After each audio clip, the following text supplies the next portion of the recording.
Hi friends, welcome back to my channel. ಇವತ್ತೊಂದು ಹೊಸ recipe ತೊಗೊಂಬಂದೆ ನೋಡಿರಿ. Egg curry. ಇದು ಆಂಧ್ರ ಸ್ಟೈಲ್ ಮಾಡೋದು. ಇದು ಕಾಯಿಗೆ ಏನು ತುರ್ದು ಹಾಕುವಂತ ಏನಿಲ್ಲ.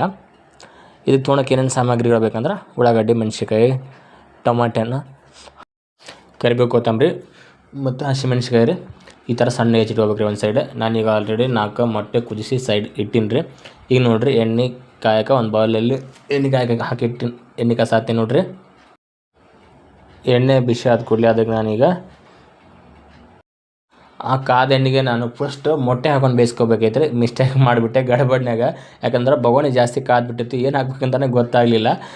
ಸ್ವಲ್ಪ ಪ್ರಾಬ್ಲಮ್ ಇತ್ತು ಮನೆಯಲ್ಲಿ. ಈ ಕಡೆ ಹುಡುಗರು ಗದ್ದಲ ಇತ್ತು, ಅದರಲ್ಲಿ ಮರೆತುಬಿಟ್ಟೆ ನಾನು. ಆ್ಯಕ್ಚುಲಿ ಎಣ್ಣೆ ಕಾದ ತಕ್ಷಣ ಮೊಟ್ಟೆ ಹಾಕೋಬೇಕ್ರಿ. ಮೊಟ್ಟೆ ಹಾಕಿದ ಮೇಲೆ ಒಂಚೂರು ಉಪ್ಪು, ಅರಿಶಿನ, ಖಾರನ ಹಾಕಿ ಮೊಟ್ಟೆನ ನೀಟಾಗಿ ಈ ಥರ ಬೇಯಿಸ್ಕೋಬೇಕ್ರಿ. ಅದನ್ನು ನಂದು ಒಗ್ಗರಣೆ ಸ್ವಲ್ಪ ಹೊತ್ತು ಬಿಡ್ತೀರಿ, ಅಂದ್ರೆ ಕೈಟ್ ಹೋಗ್ತದೆ. ಆದರೂ ಪರವಾಗಿಲ್ಲ, ಏನಿಲ್ಲ, ಕಲರ್ಫುಲ್ಲಾಗಿ ಮಸ್ತಾಗಿ ಬಂದವ್ರಿ. ಈಗ ಒಳ್ಳೆ ಅದು ಬಾಣಲಿನ ಕಾಯಕ್ಕೆ ಇಟ್ಟಿನಿ ರೀ ನಾನು. ಮತ್ತು ಈ ಕಡೆ ನಾನು ಮನ್ಯಾಗಿಂದ ಶುಂಠಿ ಬೆಳ್ಳುಳ್ಳಿ ಪೇಸ್ಟ್ ಮಾಡ್ಕೊಳತ್ತೀನಿ ರೀ. ಅಲ್ಲ ಪೇಸ್ಟ್ ಮಾಡ್ಕೊಳತ್ತೀನಿ ರೀ. ಈ ಕಡೆ ಹಸಿ ಶುಂಠಿ ಮತ್ತು ಜೀರಿಗೆ ಬೆಳ್ಳುಳ್ಳಿ ಹಾಕಿ ಒಂದು ಕಡೆ ಜಜ್ಕೊಳಕ್ಕೆ ಕುಟಾಣಿ ತೊಗೊಂಡಿನಿ ರೀ. ಈಗ ಮತ್ತೆ ನೋಡ್ರಿ, ಆ ಬಾಣಲಿಗೆ ನಾನೀಗ ಎಣ್ಣೆ ಹಾಕಿದೆ. ಎಣ್ಣೆ ಹಾಕಿ ಎಣ್ಣೆ ಬಿಸಿ ಆದ ನಂತರ ಅದಕ್ಕೆ ನಾನೀಗ ಒಂದು 2 ಪಲಾವ್ ಎಲೆ, 1-2 ಲವಂಗ, ಚಕ್ಕೆ ಮತ್ತು ಏಲಕ್ಕಿನ ಹಾಕ್ಕೋಬೋದು ರೀ. ಅಂದರೆ ಪರಿಮಳ ಚೆನ್ನಾಗಿರುತ್ತೆ, ಘಮ್ಮನ್ ಅಂತ ಹೇಳಿ ಹೇಳ್ತಿರೋದು. ಈಗ ನೋಡಿರಿ, ನಾನು ಅದಕ್ಕೆ ಉಳ್ಳಾಗಡ್ಡಿ ಹಾಕ್ಕೊಂಡೆ.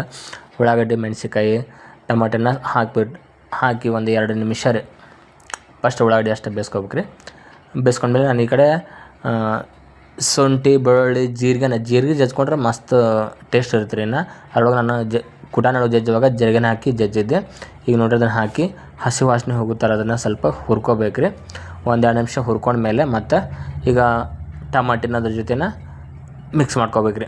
ನಾ ಕರಿಬೇವು ಲೇಟ್ ಹಾಕಕತ್ತೀನಿ ರೀ. ಕರಿಬೇವು ಮೊದಲು ಹಾಕಿಬಿಟ್ರೆ ಎಲ್ಲ ಕರ್ಗಾಗಿಬಿಡ್ತೈತಿ. ಹಾಗಾಗಿ ನಾನು ಉಳ್ಳಾಗಡ್ಡಿ ಬೇಯಿಸಿದ ಮೇಲೆ ಕರಿಬೇವು ಹಾಕೊಳಕತ್ತೀನಿ ನೋಡಿರಿ.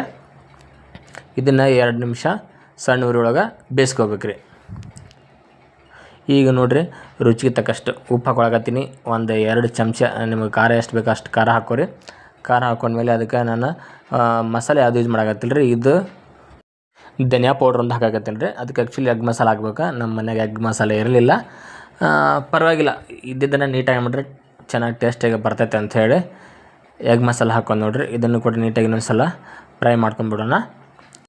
ನೋಡಿರಿ, ಅದೀಗ ಚೆಂದಾಗಿ ಬೇಯ್ದು ಆಮೇಲೆ ಸುತ್ತು ಈ ಥರ ರೌಂಡ್ ಎಣ್ಣೆ ಬರತ್ತೈತಲ್ಲ ರೀ, ಆ ಥರ ಎಣ್ಣೆ ಬರಬೇಕು ರೀ. ಅದಂದ್ರೆ ಚೆನ್ನಾಗಿ ಬೆದಿರ್ತೈತಿ. ಈಗ ನೋಡಿರಿ, ನಾನು ಸ್ವಲ್ಪ ನೀರು ಹಾಕೊಳಕತ್ತೀನಿ. 1 ಕಪ್ ಅಷ್ಟು, ಒಂದು ಅರ್ಧ ಕಪ್ ನೀರು ಹಾಕ್ಕೊಂಡಿನಿ. ಅದನ್ನು ಮತ್ತೆ ನೀರಲ್ಲಿ ಸ್ವಲ್ಪ ಚೆನ್ನಾಗಿ ಬೇಯಿಸ್ಬೇಕ್ರಿ. ಈಗ ಅದು ಕುದಿಯಾತೈತೆ ನೋಡಿರಿ. ಕುದಿಯಾದ್ಮೇಲೆ ಸ್ವಲ್ಪ ಟೇಸ್ಟ್ ನೋಡಿದೆ, ಒಂಚೂರು ಉಪ್ಪು ಕಡಿಮೆ ಆಗಿತ್ತು. ಆಮೇಲೆ ಚೂರು ಹಾಕ್ಕೊಂಡಿರ ನಾನು. ಉಪ್ಪು ಹಾಕೊಂಡಾದ್ಮೇಲೆ ಈಗ ಬೇಯಿಸಿರುವಂಥ ಮೊಟ್ಟೆ ನೋಡಿರಿ, ನಾನು 4 ಮೊಟ್ಟೆ ಅಂತ ಹೇಳಿದಾಗ 5 ಮೊಟ್ಟೆ ಬೇಯಿಸಿದ್ದೆ. 5 ಮೊಟ್ಟೆನೂ ಅದ್ರಾಗ ಹಾಕಿ ನೋಡಿರಿ.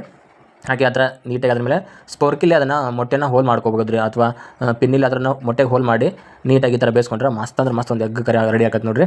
ನಾನು ಅದನ್ನು ಮಾಡಲಿಲ್ಲ, ಯಾಕಂತಂದ್ರೆ ಮನ್ಯಾಗ ನನ್ನ ಮಕ್ಕಳು ಸ್ವಲ್ಪ ಮೊಬೈಲ್ ಬೇಕಂತ ಹಠ ಮಾಡಾಕಿದ್ರೆ, ಅದಕ್ಕೋಸ್ಕರ ಅದನ್ನೆಲ್ಲ ಮಾಡೋಕ್ಕಾಗಲಿಲ್ಲ. ಆದರೂ ಈ ಥರ ಬಂದೈತೆ ನೋಡಿರಿ, ಮಸ್ತ್ ಟೇಸ್ಟ್ ಮಾತ್ರ. ನನಗೇನ ಗಡಿಬಿಡಿ ಆತ್ರಿ, ಯಾಕಂದ್ರೆ ಮಕ್ಕಳು ಫೋನ್ ಬೇಕಂತಂದು ಹೇಳಾಕತ್ತಿದ್ರಲ್ಲ ರೀ, ಅದ್ರ ಸಂಬಂಧ ನಾನು ಗಡಿಬಿಡಿಯಲ್ಲಿ ಮಾಡಿದೆ. ಗಡಿಬಿಡಿಯಲ್ಲಿ ಮಾಡಿದ್ರು ಕೂಡ ರುಚಿ ಮಾತ್ರ ಮಸ್ತ್ ಅಂದ್ರೆ ಮಸ್ತ್ ಆಗಿತ್ತು, ಸಖತ್ ಟೇಸ್ಟ್ ಆಗಿತ್ತು ರೀ. ಮತ್ತು ಆಮೇಲೆ ನಿಮಗೇನಾರ ಇದು ರೆಸಿಪಿ ಇಷ್ಟ, ನಿಮ್ಮ ಅನಿಸಿಕೆ ಅಭಿಪ್ರಾಯಗಳನ್ನು ಕಮೆಂಟ್ ಮೂಲಕ ತಿಳಿಸ್ರಿ. Thanks for watching. ನಮಸ್ಕಾರ.